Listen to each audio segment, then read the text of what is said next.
Okay. What's standard form? Descending exponent. So what's coming first here?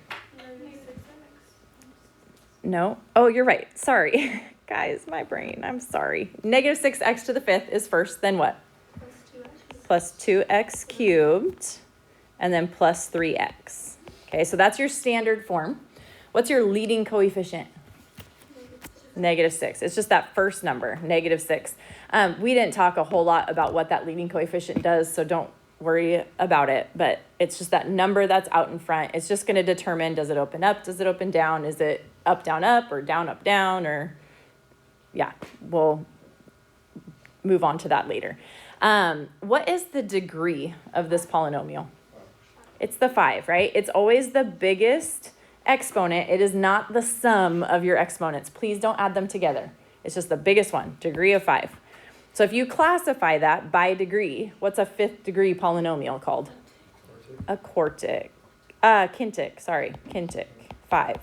Quartic would be 4. What's 3? Cubic. What's 2? Quadratic. What's 1? Linear. What's 0? Constant. Okay, so by the number of terms, this is what? A trinomial. There are 3 terms, so a trinomial. All right, this one. What do you have to do on number 2 here? You have to FOIL it. We're multiplying. So first is going to get you 4x to what power? The third. 4x cubed.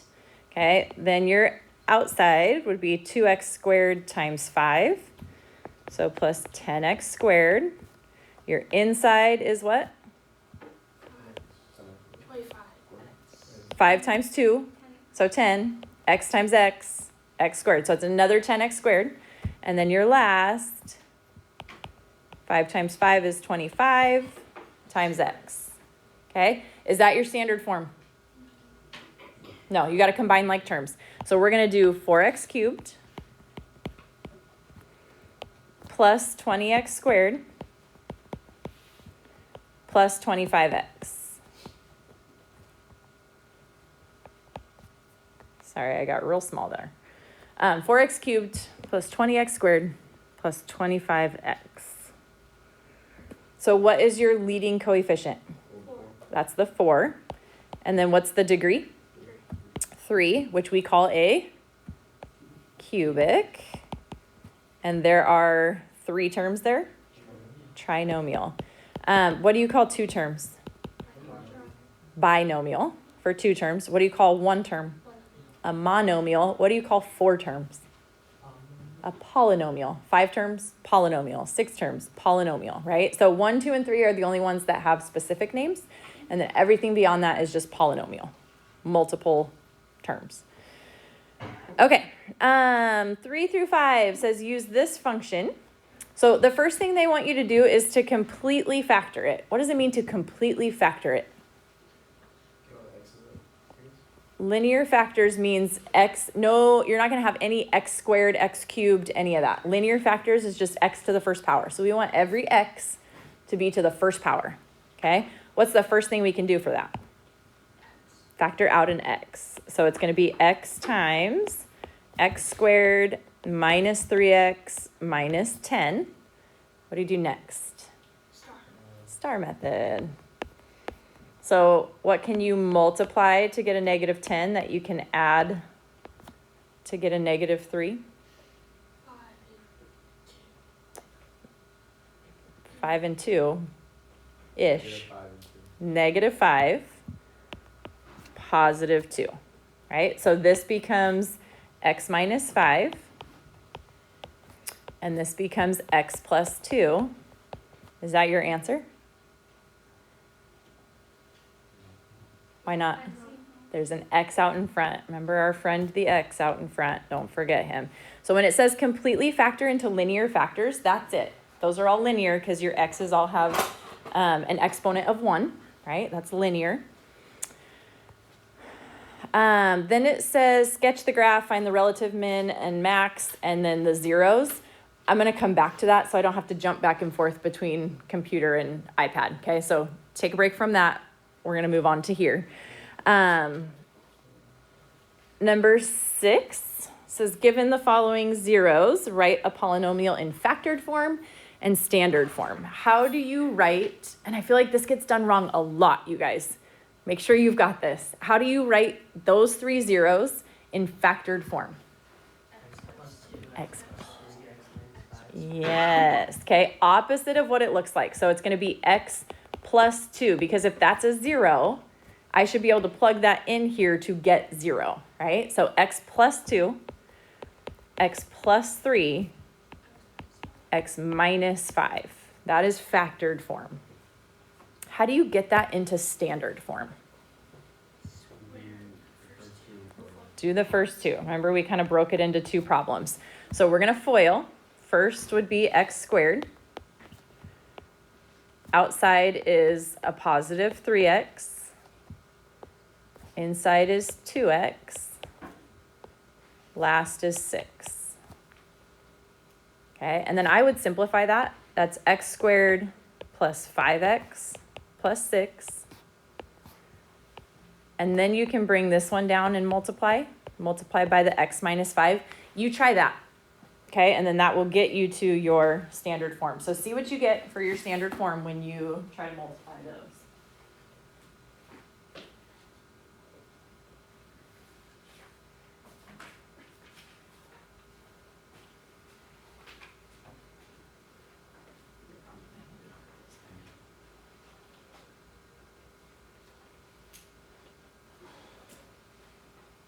You guys want like scratch paper and try and do them with this?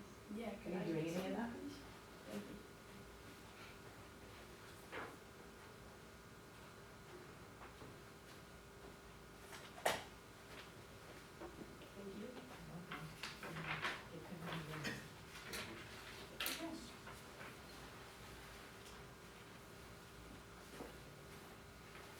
What'd you get? And I don't know the answer. I don't have it worked out in front of me, so I can't really tell you if you're right or wrong yet. Anyone done? One of you? 2 of you? Sarah's done? What'd you get, Sarah? I got x cubed minus 19x minus 30. X cubed minus 19x minus 30. Anybody else get that? Yeah? Okay, let's check. So I would do x times x squared, so that's x cubed. X times 5x is plus 5x squared. X times 6 is plus 6x. And then move on to your negative 5. And make sure it's a negative 5, right? So negative 5x squared. Negative 25x. And then negative 30. Oops. Okay, and now you can combine like terms. So 5x squared minus 5x squared is 0. So you have your x cubed. 6x minus 25x is a negative 19x. And then minus 30. Good work, team. Good on that? The last 2 weeks, I'm like creeped out by my door. I always think there's someone standing in my doorway, and it's my stinking Christmas tree. Oh, that's weird.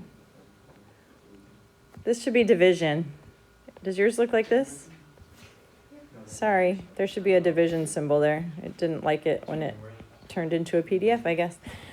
Okay, long division versus synthetic division. Which one do you like better? Synthetic. I think synthetic's a little easier. I actually like the long division better, but I think synthetic is easier. Okay, so for the long division, what do you have to make sure of here? Descending order, that you don't skip an exponent, right? So 3, 2, 1, 0. You need them all. So x cubed minus 4x squared plus 6x minus 4. And we're dividing by x minus 2. Okay, what's the question you're asking yourself right now? What times x will equal x cubed? What is that? X times x squared. So we would put that above our x squared with our other quadratics. So then you multiply. X times x squared is x cubed. X squared times a negative 2 is a negative 2x squared. Do you add these or subtract them? You subtract them. So this goes away every time. If that doesn't go away, you did something wrong. Okay, that first column should always go away. So then it's negative 4x squared minus a negative, so plus a positive. So you get a negative 2x squared. What do you do next? Almost. You do one little thing before that. Bring down the 6x. Yeah, so this is plus 6x, okay? Now you ask x times what equals a negative 2x squared? Negative 2x, right? A negative 2x, and now multiply that. Negative 2x times x is a negative 2x squared. Negative 2x times negative 2 is a positive 4x. What do you do with those? Subtract them. So again, this goes away. 6x minus 4x is 2x. Bring down your minus 4. What can you multiply x by to get 2x? 2. So that's a plus 2. And then distribute that. 2 times x is 2x. 2 times negative 2 is a negative 4. Subtract it. No remainder. Okay? So our answer is x squared minus 2x plus 2. Good there? Okay, why don't you try the synthetic one? Remember what we said? You need descending order, right? Synthetic is the one that looks like this. See if you can set that up.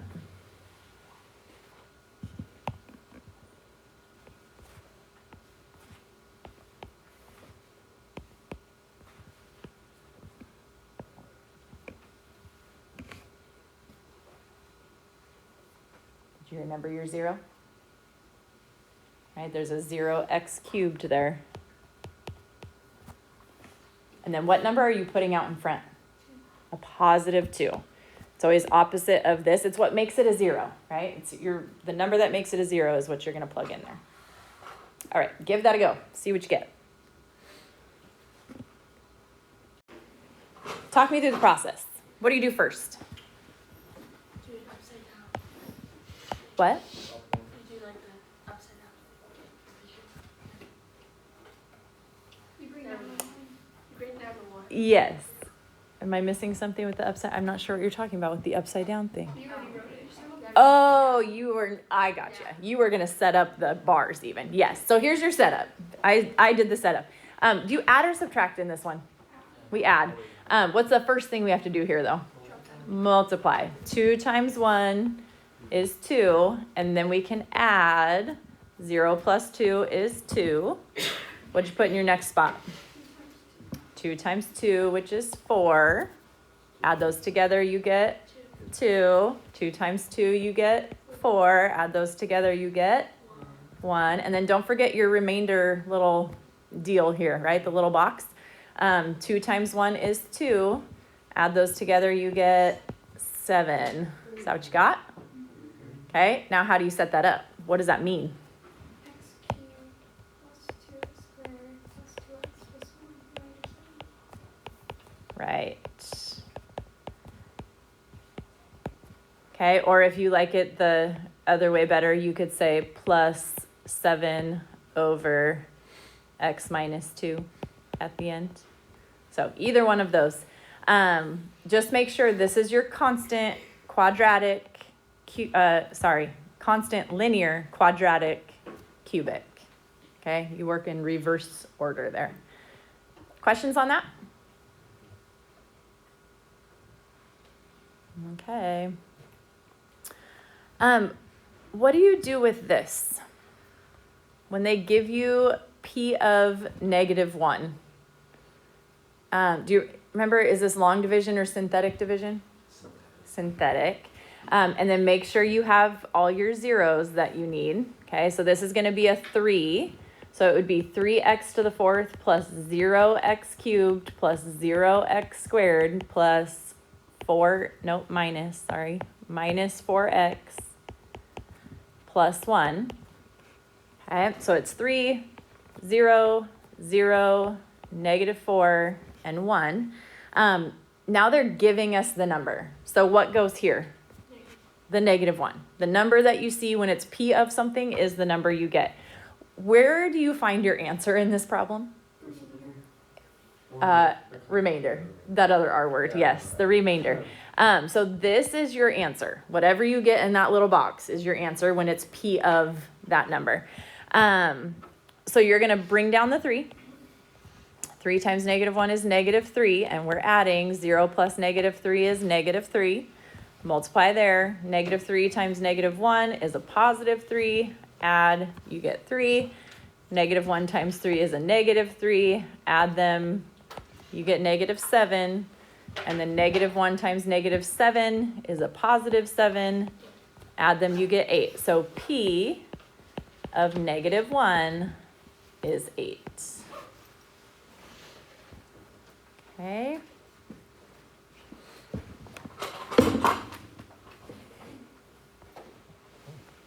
All right, number 10, list the zeros and their multiplicity.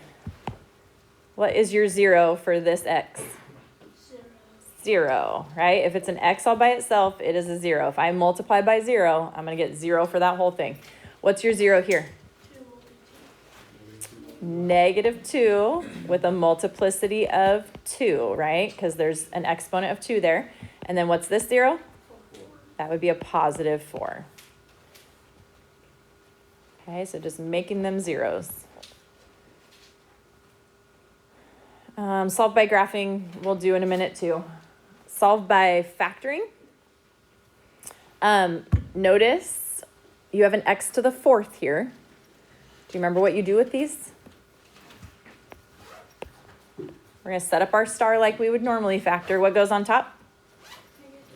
-28. On bottom would be the -3. These are both 1s. What can you multiply to get a -28 that you can add to get -3?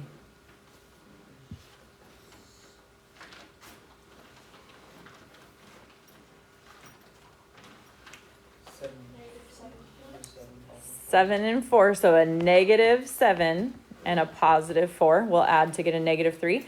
Okay, now here's where it's different. What do? X squared. So it's going to be x squared minus 7, and then x squared plus 4. That will equal 0. So set both parts equal to 0. X squared minus 7 equals 0. X squared plus 4 equals 0. So add your 7, and you get x squared equals 7. What do you do next? Square root it, which gets you what for your answer? Plus or minus. Thank you, Hannah. Please don't forget the plus or minus, right? You should have 4 answers here. So plus or minus rad 7. This one, take away the 4. X squared equals -4. Square root that.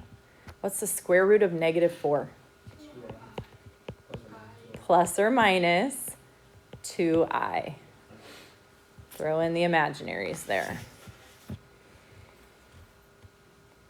Questions on that? Okay, so just look for this, x to the 4th, right? If there's an x to the 4th, you've got some work to do once you get to this point. Okay, 13 is another one of those graphing ones, and that's it. Okay, so we're going to jump to all the graphing stuff and make sure we know how to do all the things. Let's see, this is usually where my calculator quits on me when I do multiple back and forths here. So bear with me if it shuts down. So relative min, relative max, and the zeros for this one. So you're plugging this in for your y1. What are you plugging in for y2? 0. Okay, so go to your y equals. I already have an x cubed in there. Let's see. X cubed minus 3x squared minus 10x. Okay. How do you see this graph? Zoom 6. So once you have that in, now hit zoom 6. Should look like that. Anyone not getting that? Okay, do you want to start with max and min or zeros? Zeros. Okay, so if we're going to find the zeros, what do we do? Second trace 5. And hear me right now. These are very similar, but very different, right? The max and min has a little more like stuff to do, I guess you would say. So second trace 5 is your intersection. And then enter, enter, enter. Don't move anything. Enter, enter, enter. So they tell you your first 0 is 0, right? X equals 0. So x equals 0 is one of them. Now do it again. Second trace 5. Okay. We're just going to move over closer to one of our zeros. So move, I'm going to go left till I'm a little bit closer to that guy. And then just enter, enter, enter again. Don't do any moving between zeros. Okay. I feel like with the max and min, you move in between. You don't with the zeros. Just enter, enter, enter. Click nothing. Okay. So that one's -2. And now the third one, second trace 5, we got to move all the way over to the right side. And you just have to be like past the curve. And then enter, enter, enter. Don't move anything. And you get 5. So 0, -2, and 5. Does it make more sense right now to find the relative maximum or the relative minimum? The min, right? You could do the maximum, but we're closer to the minimum, right? Our minimum is down here somewhere. The maximum is right here, okay? So I would do the minimum next. You don't have to. You're welcome to do whatever you want. So we go second trace. Your minimum is the number 3. Okay, so you're here. Look at the question they're asking. Are you left bound? Do we have the left boundary? We are not right now. How do we get to the left? With our arrows, right? So just arrow to the left until you're on the other side of that curve. You don't even necessarily have to see it. You could just look at your numbers, but I'm going to just move it till you can see the cursor. So I am to the left of my minimum right now, right? So hit enter. Okay. Now it says, are you right bound? Let's find your right boundary, essentially. Are we to the right? We are not yet. So the right side, go back the other way. And again, you don't have to see it. You can just wait until your values change direction, but I usually try to see it. Hit enter once you do that. And now do you want me to guess? Yes, I do. Hit enter one more time. So your point, your relative minimum is 3.08, comma, -30.04.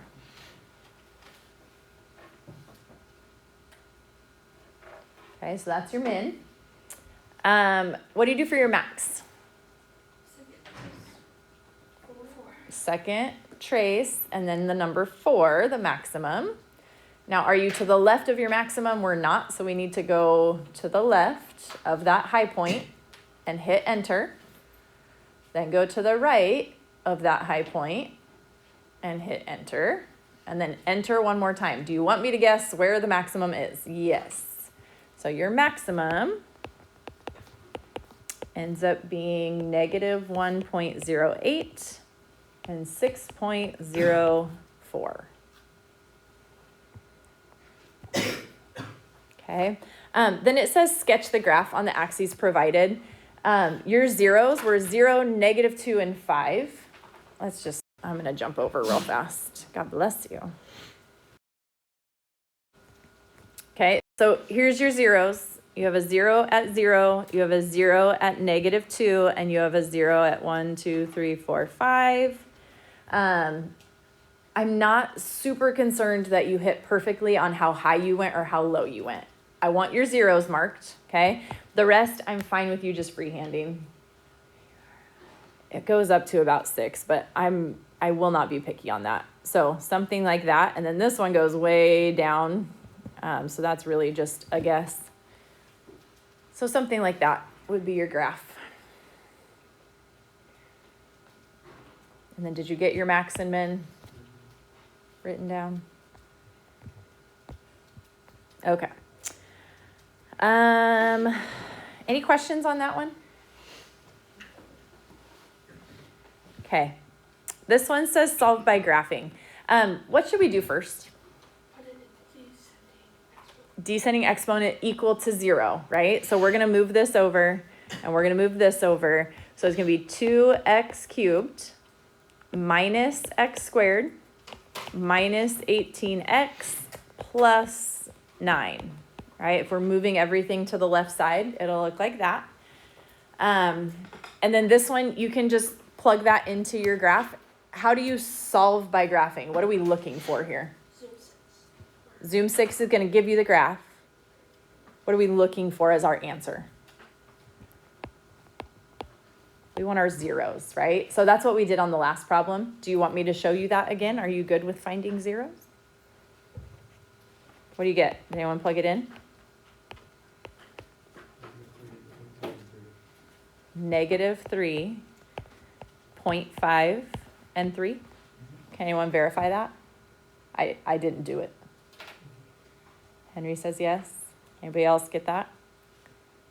-3, 0.5, and 3. Roman, what's that look for? Did you not get that? Did you try it? No. You looked like you were like, something's not adding up here. No? Okay, let's graph it. Let's graph it. I'm sure you're not the only one. Okay, so on the graph, you're going to plug in that equation. So you're going to go y equals, and it is 2x cubed. I'm going to clear that out. Okay, so 2x to the third power, or math 4, I think it was. If you like that better. So 2x cubed minus x squared minus 18x, and then plus 9. Okay, and then just make sure your y2 still says 0 so that we can get an intersection. Okay, how do you graph it? Roman, how do you graph it? Zoom what? Zoom 6. Okay, so it should look like this. And then how do you find your zeros? Second trace. 5, right? We're finding the the intersection of our two lines. So second trace 5, and then enter, enter, enter gives you 0.5, 0.5. And then you do it again. Second trace 5, find the intersection of our red and blue. I'm going to go to the right. You could go to the left for your next one. Oh, I went way far to the right. Enter, enter, enter. And that gives you 3. And then do it again. Second trace 5. Now go to the left. And once you're closer to your other one, enter, enter, enter. And you get -3. Is that better? Yeah? Okay. Okay, so that's 11. And then 13 is the last one. I'll tell you this right now. The way they tell you to do it here is not the way I end up asking you to do it on the test. There is one like this on the test with the years. Let me just show you. Okay, the way they tell you here, it says the table shows the price P per fine ounce of gold in dollars for the years 1996 to 2004. It says let X equals 6 represent the year 1996.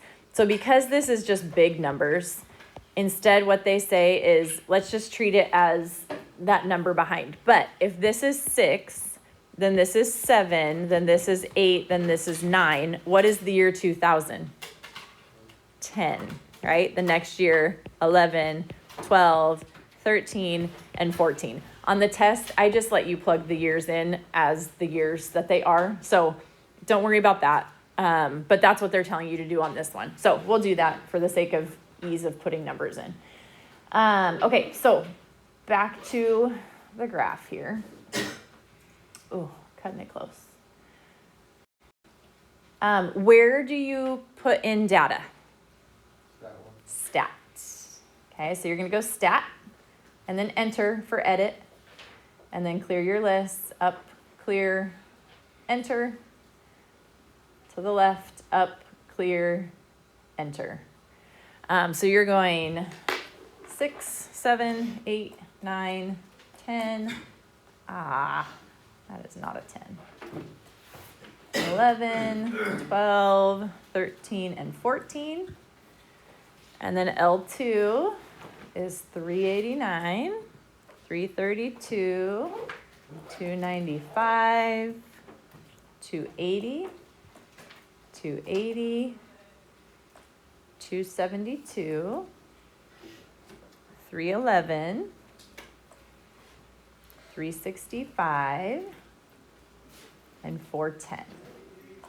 Okay, your list should be the same length, right? How do you find the linear regression? So you're going to go stat, calculate, and then the linear regression is 4, and enter all the way through. Okay, so this gives you your format. A times X plus B, so 3.45 times X plus 291.5. And you do that all the way through. Your R squared here is really bad. 0.03. So that's not going to be your best model, right? But do it for quadratic and the cubic. I don't actually remember which one it came out to. Did anyone do it? Yeah. What did, Both of them are the same. Cubic and quadratic. are the same. Okay. So you would say the cubic or the quadratic regression will work great. So on the test, we just put those. On the test, they'll be different. It'll be different, but Yeah. Yeah.